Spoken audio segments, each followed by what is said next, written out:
Hey, RetconRaider here, and welcome back to episode 4 of my series about the Pillars of Eternity 2 Beta. I know, it's been a while since the last episode, and I did mean to get back to it in a more timely fashion. Unfortunately, I just had a hard time fitting it into my schedule, and the latest content patch destroyed my old save files. Of course, now I've had a chance to get back to where we were before, so let's pick up where we left off last time. Welcome back to Tikiwara Village. First things first, let's take a quick look at what's changed since the last time we played. First, you'll notice we're still level 6. I did everything the same way we did the first time through, but for whatever reason, we just didn't get enough experience points to hit level 7 this time. We've also picked up a few new magic items, such as these magic gauntlets here, which will make things a little easier for us going forward. Our mercenary warrior picked up the swordsman's bracers just like last time, but this time we also picked up the Storm Turner cloak, which gives him small bonuses to his various elemental armor ratings.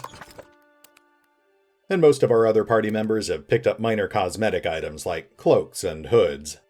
More notably, the newest version of the beta updates your starting inventory so that your mercenary wizard starts with several different grimoires to choose from.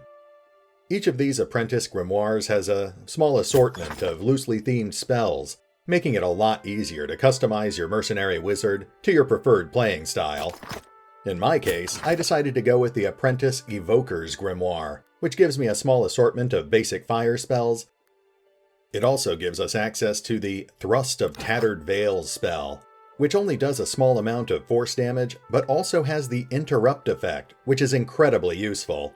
Before, we had to rely on our rogue to interrupt enemy spellcasting, but now we can do it with a first level spell, which is pretty great.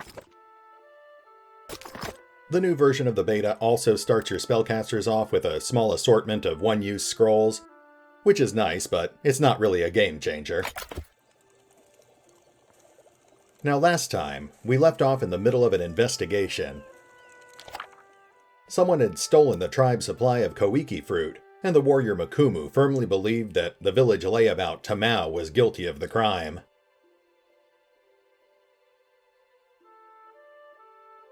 Apparently the fisherman Pakiho had spotted Tamao lurking around the fruit-drying hut. Tamao admits that he did go there to steal the fruit, but that it was already gone when he got there. And Pakiho admitted that he didn't actually see Tamao stealing any fruit. Afterwards, we spent some time canvassing the village for clues, and that led us to this. Some stained Kaora reeds lying near the drying hut. Huana tribes use the hardy Kaora reeds to weave baskets or mats. The material is flexible and firm, giving off a faint smell of salt water. A reddish fruit-scented juice has stained the reeds. Well, it's not much to go on, but it's a start. Let's head back over and see what Makumu makes of our latest discovery.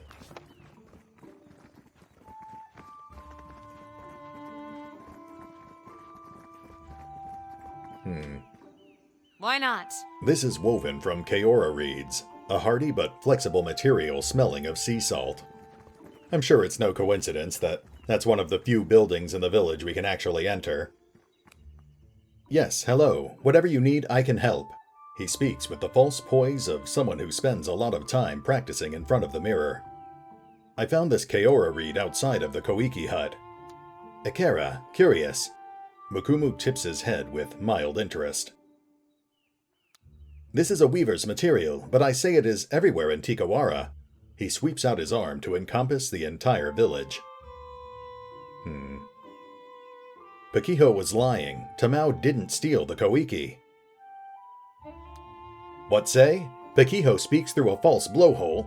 Makumu narrows his eyes. Prove it. Show me the real traitor. He opens his arm, gesturing to the surrounding huts. I don't have any hard evidence. Yet. Do not waste my time, I say. Makumu folds his arms and frowns.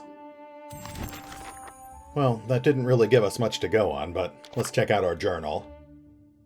Okay, apparently Kaora reeds are used in weaving. I guess we'll go check out that hut with all the baskets in front of it. Apparently, this is the Kawaru hut. Okay, looking around, I see 3 NPCs to talk to and 2 containers to loot. I've got it. For what does Wroński go out to the beach in the middle of the night? What a curious thing to say to me. I've got it. Wroński is restless, I say. Okay, I think I get the hint here. I'm supposed to go talk to Wroński. But before I do that, let's take a quick peek at these containers. They're both owned, but we'll be fine as long as they don't catch us stealing anything. Oh, hold on. Looks like we just discovered our first hidden container. I knew that high perception would pay off sooner or later. Let's go ahead and start looking through these containers. I'll handle it. Okay, this one's got a consumable item that grants +2 dexterity. This one's got a potion of spirit shield, a book about monsters, Adra Eniak, and baby pearls. And this one's got a dagger, an ink harp, and Wroński's journal. Well, we definitely want to check that out. If not for the food shortage, Ruana would ask for what I bring so many crabs from the beach. They take to the sand at midnight and scuttle around my feet, as hungry as the rest of us, I say. The work is difficult enough without them pinching my ankles and going after the prize. I thank Nagati for every day that Ruanu does not ask. The shore warms by day and cools by night. If this will get the job done, then even Kohopa may forgive me. Only at midnight can I check. Someday the tribe will know what I do, but until that day, Akera, no one may know. In the meantime, I say the beach is so lonely. Well, it's not concrete proof, but that's definitely pretty suspicious. Let's see what Wroński has to say about this. This Amawa man seems lost in thought. His clothes are neat and clean, but he's tugging on the fringe of his sash, which he's worried into a long, loose thread. He looks up at you, his bleary eyes suddenly sharp and alert. What say? You are new to Tikiwara. He nods, looking you up and down. Do you know anything about the missing koiki fruit? Only that Tamao has slept like a fat tortoise while the rest of us chew on reeds to fool our bellies. Wroński folds his arms. Akera, no one could be less surprised. Tamao had this coming. You don't seem particularly upset about it. Guilty or no, being tossed to the waves is what Tamao deserves. I have no tears for him. He complained until the Ranga gave him my finest mats, and then left them out for the sport of beasts. Let the gods sort him. Wroński's lip curls back, but he holds his composure steady. So, even if Tamao is innocent, you don't care? The tribe has challenges enough without Huana eating from each other's plates. Flaring his nostrils, Wroński glances away from you. You overstep for a stranger, an outsider. I say you should go back to the shore that welcomes you. He turns away and says no more. Well, we've got another journal update. Let's take a quick look at that. Okay, Wroński is dismissive and I should keep an eye on him. Let's try talking to him again. I see your feet will not let you stay in one place. His lean face has the pale, clammy sheen of a fish belly, but he forces a smile. I found this Kaora reed outside of the Koiki hut. It's used in weaving, correct? Akera. He blinks at the reed in your hands. It must have come undone from a basket or a mat. These things happen, I say. Okay, well, because of our bluff skill, we can just outright accuse him of taking the Koiki. But let's play it cool for now. Tamao isn't a weaver, is he? Tamao, he has a spider's craftiness, but no skill for its art. Besides, that is Kawaru work. Wroński flares his nostril and nods. I wonder if he realizes he just incriminated himself. Alright, well, we won't accuse him just yet. I think I'd rather try to catch him red-handed. And thanks to his companions here, we have a pretty good idea of when and where we can do that.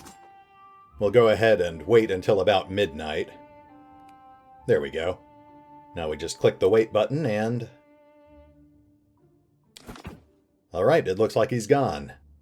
Before we go looking for him on the beach, let's No problem. take advantage of the situation Quickly and and have our rogue help herself Why to not? some of his possessions. We'll take all of that. Why not? We'll take all of this. And I think we can go ahead and loot that barrel as Why well. not? There we go. Yeah. Now let's head down to the beach and confront Wroński. Sure. Now, they didn't specify exactly where I'd find him, but it seems like a pretty safe bet that he'll be tucked into the far corner, away from everyone else.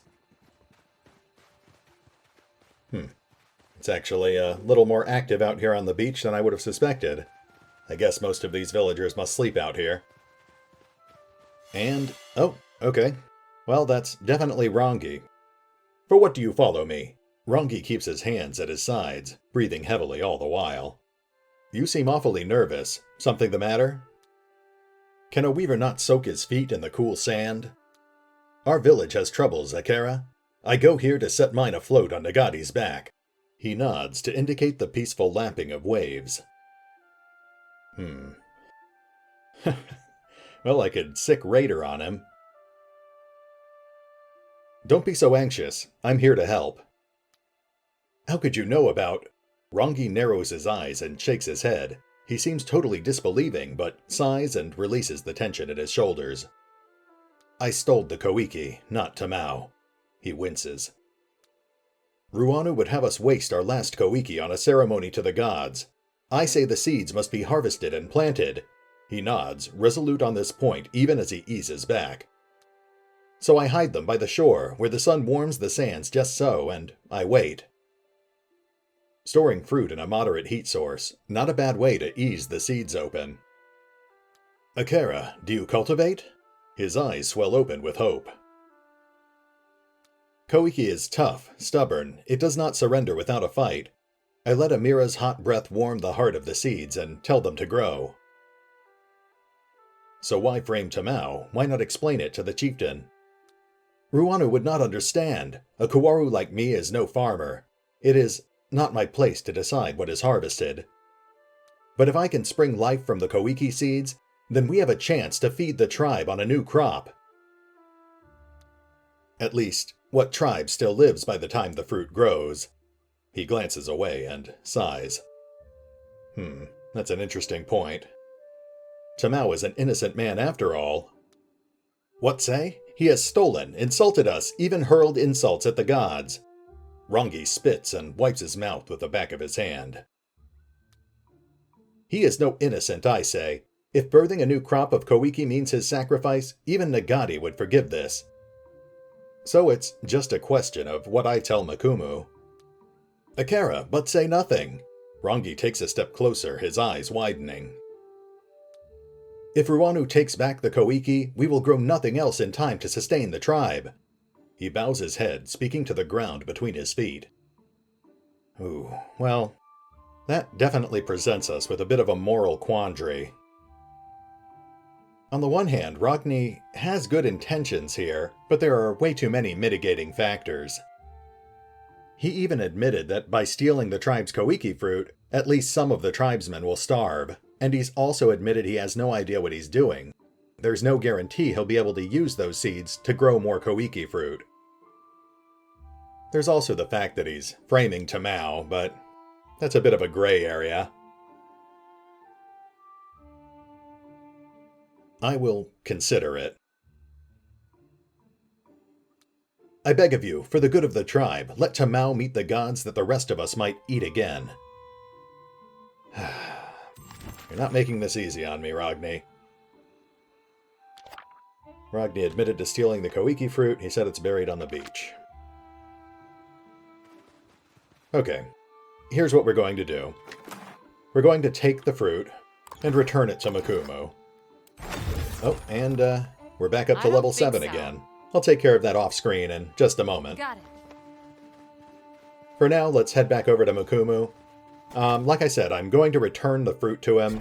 Pretty much everyone has made it clear that the tribe needs this food to stave off immediate starvation. But, actually, let me take a look at something here. I was hoping that it would give me a special option to somehow harvest the seeds. Oh well. Okay, we're going to return the fruit to Makumu, but as misguided as he might have been, Wroński was trying to do the right thing, which is more than I can say for Tamao, who outright admitted that he was planning to steal the fruit anyway. So we'll go ahead and let him take the fall for the crime. I found a bunch of koiki fruit buried by the shore. Hidden from all but the sand crabs and liars, I say. Mukumu shows his teeth to Tamao. Akira, this was no work of mine, though I want to see you lose a finger to the crabs digging up the rest. Tamao laughs in spite of himself, his teeth red with dried blood. I say I am beyond finished. For this I'll feed you to Nagati myself. Mukumu unsheathes his dagger and advances on Tamao. Okay, this might be a bit much. Is this really necessary?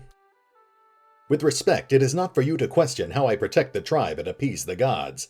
He turns a severe look to you. Unless you think someone else is to blame. No, I'm pretty much committed to my course here. I don't know. Do what you will. He holds the edge of the blade near Tamao's face, hesitating. Finally, Mukumu reaches back and cuts the prisoner's bonds. It is not worth dirtying my blade. Try not to sicken Nagati on your way down her maw. He hoists Tamao to his feet and gestures to the beach. As an afterthought, he passes you a few bottles and some shells. Coward, I will take this satisfaction to my next life. Tamao nurses his wrists. Horror fills his eyes as a distant wave crashes against the shore. I guess things didn't end well for Tamao. On the bright side, we picked up a hefty chunk of experience there. We also gained a significant reputation boost with Tikiwara Village, but I'm not actually sure if that has any effect on the current beta. It also looks like the task is officially complete here. I can't say it was the happiest of endings for that particular quest, but I think it ended about as well as it could have. Oh, and there's Tamao. I guess he didn't last very long after all. Wish I could say I felt sorry for him, but given how much the other villagers hated him, it's probably safe to say that he was going to be executed sooner or later. Let's pop over to have a quick chat with Rogni to see what he thinks about how this turned out. He is gone. Well, we'll worry about him later. For now, we'll take a quick break so I can redo our level ups. Then we'll go have a talk with the chief so we can find out more about this missing expedition. Hey, welcome back. I was going to go talk to the chief, but we've already spent half the video talking to NPCs, so I thought we'd hop on our ship and do a little exploring instead.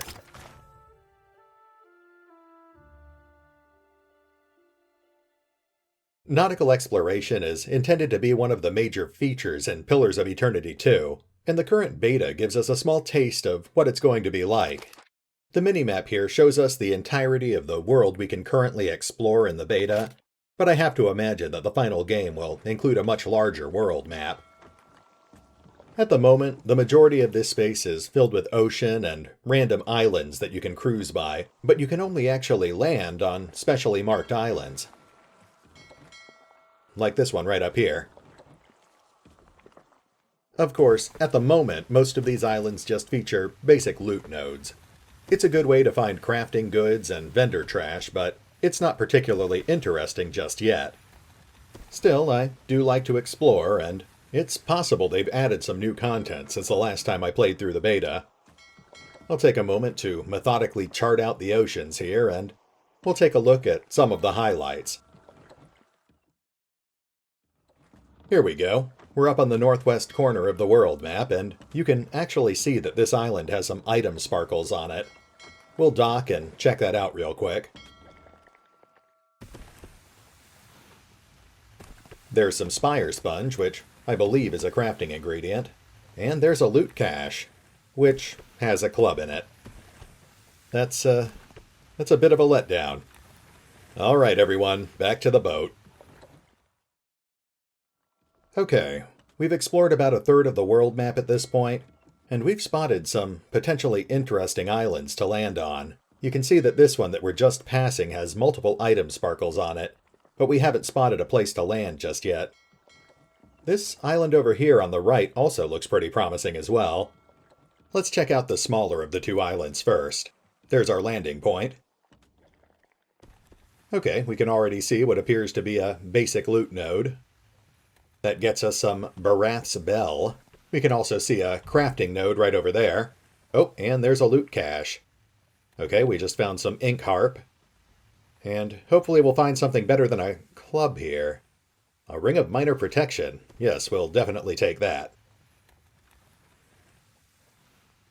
Now let's check out the southern part of the island. There appears to be some sort of debris. Oh, and another loot cache. Let's swing over there and check that out. 9 pieces of hardtack. I can't say that's the most exciting discovery, but at least it'll be useful if we end up getting saddled with any crippling injuries. Let's get back to the ship and check out that other island. Yeah, you can see we've explored about half the map at this point, and we can already see potential landing points over there. So we can definitely explore this island as well. Though before we land, I think we should do a quick perimeter around the entire island just to see if there... Oh. 6 hagfish. I don't think I've seen floating crates before. In fact, this whole island doesn't look... Temple of Tangaloa Ruins. Okay, this has to be content that they added since the last time I played the beta. I've definitely never seen this before. This whole corner of the world map seems pretty densely packed. Alright, let's dock the ship and check it out. I guess the first thing we'll take a look at is that oasis over there.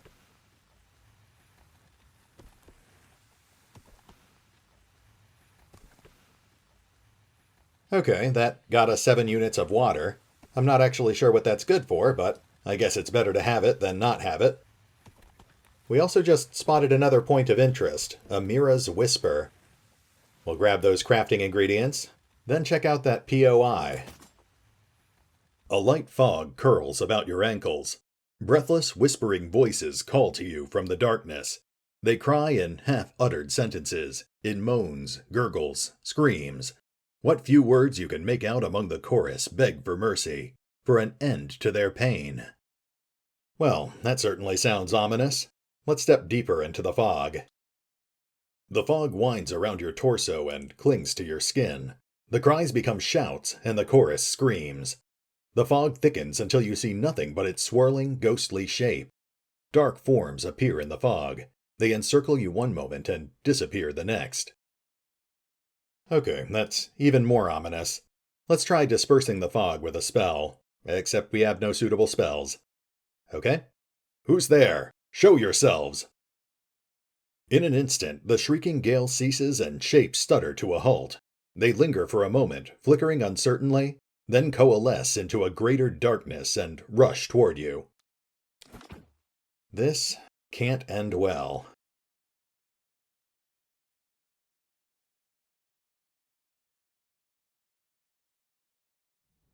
Okay, is this a diplomatic encounter or... Nope, we're fighting. Well, we're surrounded on all sides, which is definitely not ideal. The first thing we're going to do is have our priest bust out that new Circle of Protection spell. Now let's get a look at what we're up against here. Eloise. She's got a laundry list of resistances here, but she is vulnerable to perception-based attacks. And we don't really know anything about her buddies here, but they're all veil-touched, which I think means that they're resistant to physical attacks. Let's have Mercenary Wizard summon up some tentacles. That should slow down the specters in front of us. And then... I'm not really sure what to do with Mercenary Rogue here. I could have her try to slow down that shadow, but I'm not really sure how good her blunderbuss will do against that thing. Well, let's bring Mercenary Fighter up to slow down what's obviously some sort of boss monster, and we'll also bring Raider to the back to cover our flank. And we'll have Retcon queue up a blinding attack. Step to our enemies. Oh, nice. We're off to a good start here. Retcon landed his shot, did massive damage, and blinded Eloise. For some reason I can't target Eloise, so let's switch off to another target.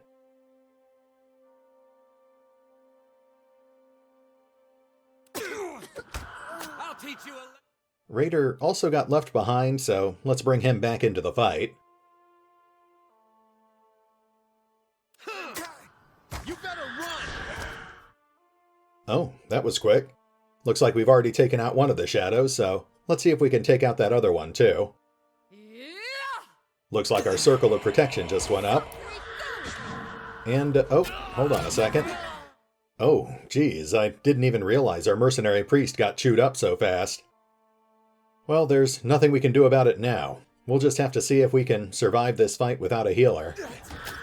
At least we've got the tentacles in play. And there goes the other shadow.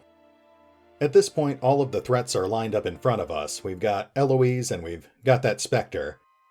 But they're stuck dealing with our mercenary fighter, plus a line of eldritch tentacles. Let's get our ranged fighters focused on the Spectre, and let's get the wizard casting another spell. I'm not really seeing anything ideal for this situation, but let's try dropping an arcane dampener out there.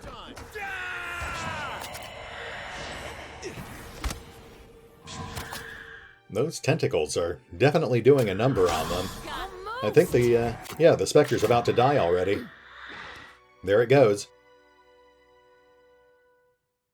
At this point, we just need to take out Eloise, so let's get everyone focused on one target and...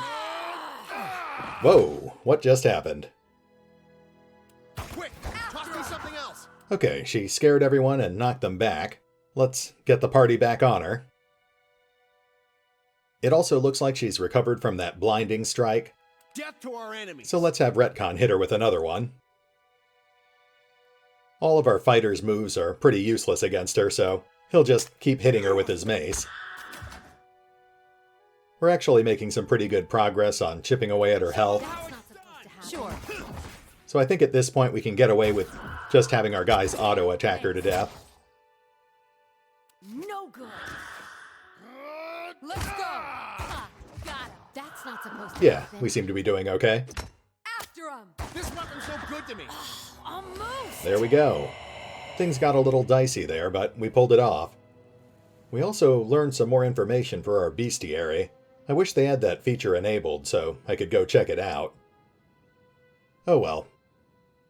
Time to see and not be Let's seen. see what happened to our priest here.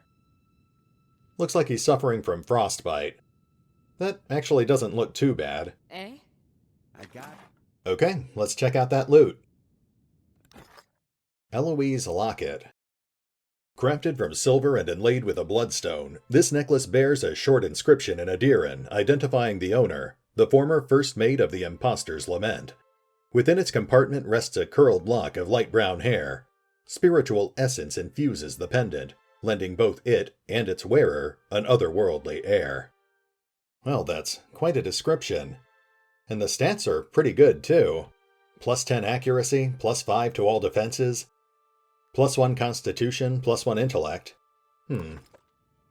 We also picked up some spirit residue, which I believe is another crafting ingredient.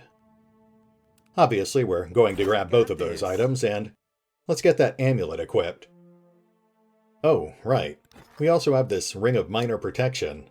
Looks like it offers a plus 3 bonus to physical defenses. Those are both useful items. We've got a lot of frail members in our party. I think what we're going to do here is give the locket to Retcon. The plus 10 to accuracy will make it more likely he'll land critical hits. And the defensive bonuses and the plus 1 constitution will make him slightly tougher. Then we'll go ahead and equip that Ring of Minor Protection on Mercenary Priest. As we saw just a moment ago, he could definitely use some higher defensive stats. Eyes are peeled. No problem. Now let's take a quick look around, just to make sure we're not missing anything. Nothing so far.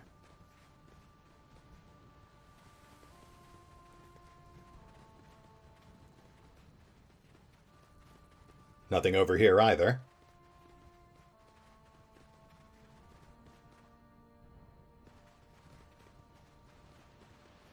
Okay, I think it's safe to say there's nothing out here. Before we leave, I guess we should go ahead and rest. The frostbite injury is not that big a deal, but we've got plenty of food in our inventory, so we might as well get some temporary buffs on our party members before we get into any more fights. We'll give the cuttlefish to our wizard for a +2 to intellect. Let's see what else we're working with here.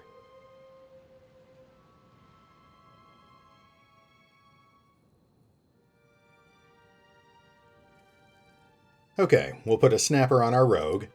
That will make her blunderbuss a little more viable against armored targets. We'll give the +2 dexterity to Retcon. That way he can reload his guns a little faster. Oh, and for some reason my hagfish disappeared, so we'll give some pork to our fighter for a +1 strength. I wanted to give a +1 resolve to our priest, but I guess I'll have to give him something else.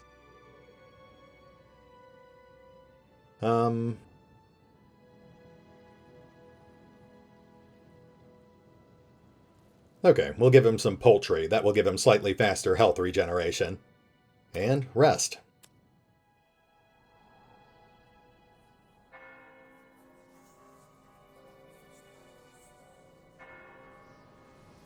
Alright, looks like everyone's rested up. We've gotten rid of those injuries and everyone's enjoying temporary stat bonuses. So let's get back out to the world map. Now, obviously we're going to check out those temple ruins there, but first let's check out that obvious loot sparkle. A medium shield. A little disappointing, but I guess we can always sell it. Ahead of you lie the ruins of an ancient complex. As you near the tumbled-down stone entrance, you notice several curious drawings scrawled across the stone in a flaking brown paint. You bend down to get a better look, and discover that the drawings depict violent images of decapitations, dismemberings, hangings, and sundry other terrors. Delightful. Light from distant torches flickers on the ruin walls. Unintelligible words float to you on a breeze that reeks of carrion and the metallic tang of blood. Well, there's no option to turn back, so I guess we're going in.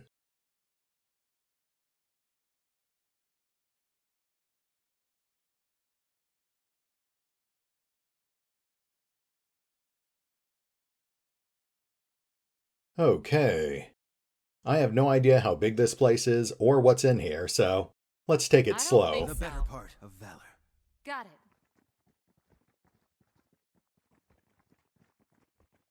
I'm seeing several lootable containers. That's a good sign. Why not? Cannon shot and repair kits. Oh, I see. That must be for the ship maintenance system that hasn't been implemented yet. Looks like we've got a cooking pot over here. Oh, and that is definitely someone's leg under a hacksaw. Fat bubbles thick on the surface of this pot. The rising steam smells sweetly of meat. Okay, I think we've got a pretty good idea of what's going on here. We've wandered right into a cannibal's den. Let's push up a little farther and see if we can get a visual on them. I've got it. Looks like we've got some gold skellings and Angfor's journal. I guess we should take a look at that real quick. Let's get an idea of how long this is. Oh geez, that's like 5 pages. Okay, well, I haven't been disappointed by the writing yet, so let's dive in. I have found this water-stained notebook at the bottom of my satchel, and now, having no use for it, I must record my thoughts, or I fear I will go mad in the solitary confinement of my own head. Months have passed, and still we are stranded on this cursed island. What few supplies we had with us at the time of our calamity have dwindled away to little more than dust and crumbs. When it became clear that we would be trapped on this island for some time,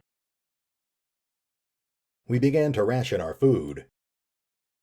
It was half rations at first, but as the days wore on and help became ever less a possibility, and ever more a dream, we took only 1 meal a day, then 1 meal every 2 days. Fresh water, at least, is plentiful. It bubbles up from a crack in the stone near the ruins. No doubt it is pushed to the surface by some unseen force of volcanism. I should have liked to have had my instruments on hand to record its rate of flow and volume, but those are long gone, likely resting at the bottom of the sea. Our numbers shrink day by cursed day. Always now my clothes smell of rancid meat, of sweat and smoke. The jerky we made from Carol's thigh has gone off. We had thought he might survive the amputation, but he passed away in the night 2 days ago from a fever in his blood. We have better learned how to cure our meat, but our blades have gone dull and we have only seawater with which to cleanse them. None have survived an amputation since Carol's tragic passing, so we no longer bother with the practice. More's the pity, I was becoming an old hand at it. Eloise was lost to us today. It pains me to write the words, though her passing comes as no surprise. She drew the shortest reed. Her necklace I intended to keep, but it has gone missing since her death. I'd always thought it suited her, that the stone matched the light in her eyes. I wanted to remember that light. Perhaps someone is hiding it, though I do not know why they would do me such an unkindness. I was meant to have it. She never said as much, but I know. I will perform a search of the others' belongings when next I have the midnight watch. Woe betide the thief. A chill wind has found us. It blows ceaselessly across the isle, whipping our shelters into disarray and peppering our meals with sand. We take shelter in the nearby ruins, though I am loath to do it. Always that places seemed to me befouled by some unfriendly spirit, for I hear whispers when the wind blows. They cry for mercy, for salvation. Another of the crew has disappeared this morning. Some suspect he tied stones to his wrists and walked himself into the sea, but they are wrong. I saw him walk while he was dreaming, with jerky movements not his own. He wandered deep into the ruins and did not return. So few of us remain. I envy them, the departed. Their souls are returned to the wheel and free to find new lives to lead. We unlucky few receive no such boon, and that is what we have given them, a gift. We suffer so that they might be free. Arlander says we might fashion a raft large enough to escape this place. He is mad. We belong to this isle now, as it belongs to us. Well, I guess that certainly explains the swarm of ghosts waiting outside the temple, as well as the origin of the mysterious Eloise. Oh, and we've actually got sight on one of them, a crazed marauder. Okay, well at least we've got an idea of what we're up against here. There's a poleaxe and a spear. We'll grab those. Now, let's hold the rest of our party back and have our mercenary rogue scout ahead a little. She can get a good look at what we're up against here. Okay, there's Captain Angfor and a crazed warlock. Sure. We had ribs last night. How about liver? Oh, there's someone else. A crazed priest. Why not? And here we've got a hatchet and some kind of meat. Oh, that's kith meat. Right, I'm not sure why I was expecting anything else. My ma used to do a mean fried liver. Haunch it is then. Liver's for dessert. They certainly seem like a well-adjusted group of Oh, shoot. Okay, let's move before that guy spots us. Ah, looks like that crazed marauder is chopping up more kith meat with the hatchet we just stole.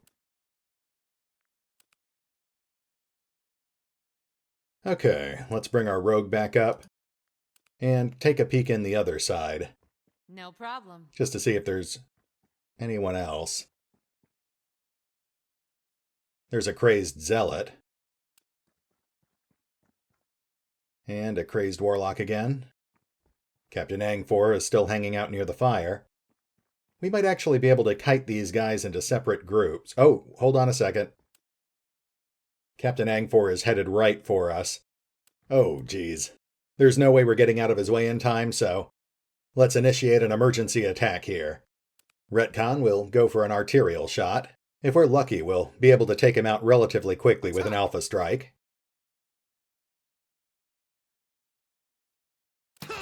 You're mine.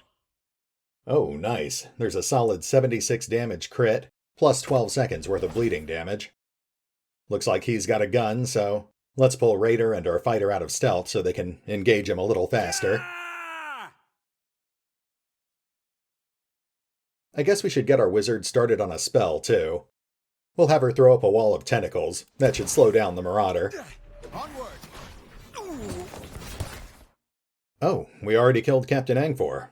Well, let's get everyone focused on the marauder then. Whoops, actually, let's make sure we don't select our wizard. Otherwise she'll end up wasting that summoning spell. With this much firepower focused on a single target, we should kill him pretty quickly. But let's hedge our bets and hit him with a bleeding attack too. That way both of our rogues can inflict bonus damage. Fortunately, we're not seeing any reinforcements just yet. This fight is mine. Oh, and of course I spoke too soon. We've got 3 more incoming. Charge. Well, we just killed... Oh my goodness. We definitely did not see that guy when we were scouting the enemies. Okay, let's start moving our rogue to where she can get a clear shot. Then we'll try to cripple that ogre as quickly as possible. It also looks like the tentacles are up. That's good news. Now let's bring our priest up and cast Circle of Protection.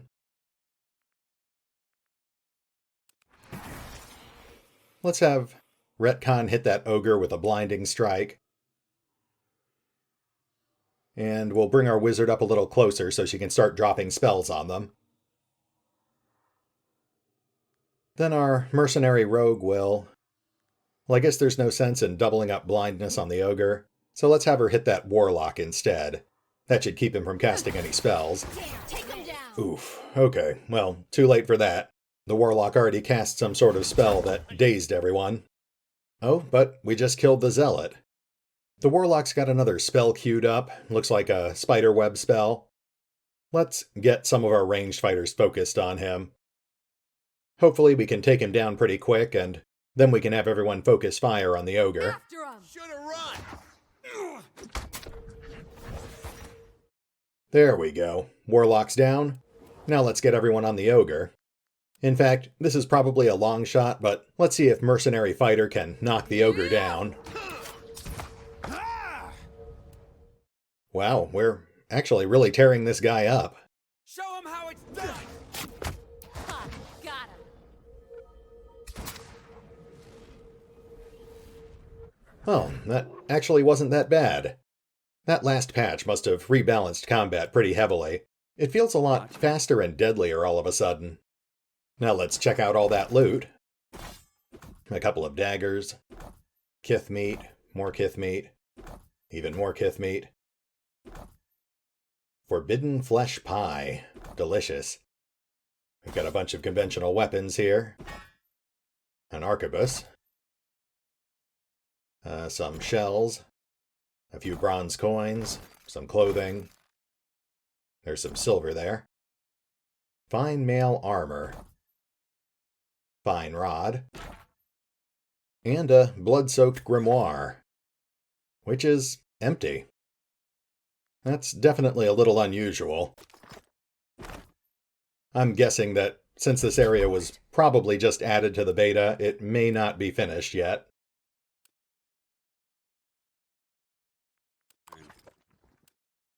Be right there. There's a treasure chest. Oh, and that looks like a hostage. Giordu red-handed. I wonder if there was supposed to be a quest associated with this place. Looks like we've still got that crazed priest over in the corner. That's probably why the fight was a bit easier than we expected. Well, like I said before, I have no idea how deep this place is or how many more of these guys we might have ahead of us. So I think for now this makes a good stopping point. We're just over the 40-minute mark anyway. I'll go ahead and create a save file, and we'll pick up here next time as we clear out the rest of the cannibals and rescue that poor hostage, who I'm guessing is probably a cannibal too. After all, the journal did say that they were eating their own. At any rate, this is RetconRaider, signing off. Thanks for watching. Oh, and remember, although I do love playing Pillars of Eternity 2, Deadfire, you can find out more about the game by visiting the official website, the official YouTube channel, or the crowdfunding campaign page over on Fig. Links are in the description.